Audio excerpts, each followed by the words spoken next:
Derrière le journaliste se cache un serial killer. 13e de notre liste, Vlado Tanevski est macédonien et c'est l'un des profils les plus fous que j'ai jamais vus. Bon, tout d'abord, pour parler rapidement de son histoire, il a eu une enfance très difficile, marquée par une grande solitude, mais surtout par une mère particulièrement humiliante qui le frappait pour un oui ou pour un non, et ce, devant tout le monde. Malgré ce contexte particulier, Vlado parvient à effectuer des études de lettres sans pour autant obtenir de diplôme. Ce n'est pas bien grave, il parvient tout de même à devenir journaliste dans son patelin, de quoi rendre fière sa mère, très certainement. Tanevski va faire toute sa vie dans les jupons de sa mère parce que bien qu'il finira par se marier et être le père de 2 enfants, il ne quittera jamais le domicile familial. Début 2003 va se produire un événement décisif. Sa mère Gorica perd la vie. Et c'est juste après que Vlado va basculer dans le crime. Son modus operandi est troublant. Il cible des femmes de ménage à peu près du même âge que sa mère. Il les enlève avant de les frapper et de leur infliger des violences d'ordre intime, avant de leur ôter la vie et de disposer de leur corps. Le plus fou, c'est que sous couvert de sa position de journaliste, il enquêtait auprès des familles de ses victimes et de leurs amis.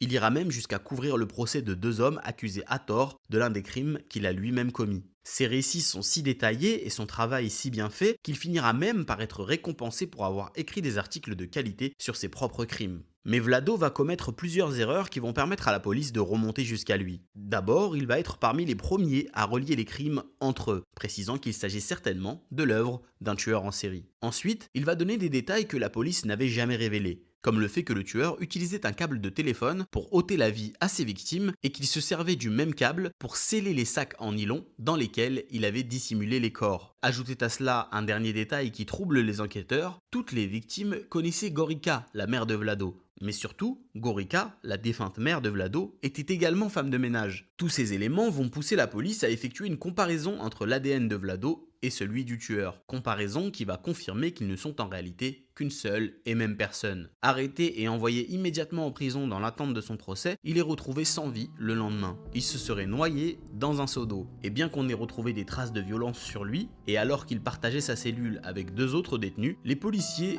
ont conclu que c'était Vlado qui s'était ôté la vie tout seul comme un grand. Sacré coco celui-là, pas vrai ?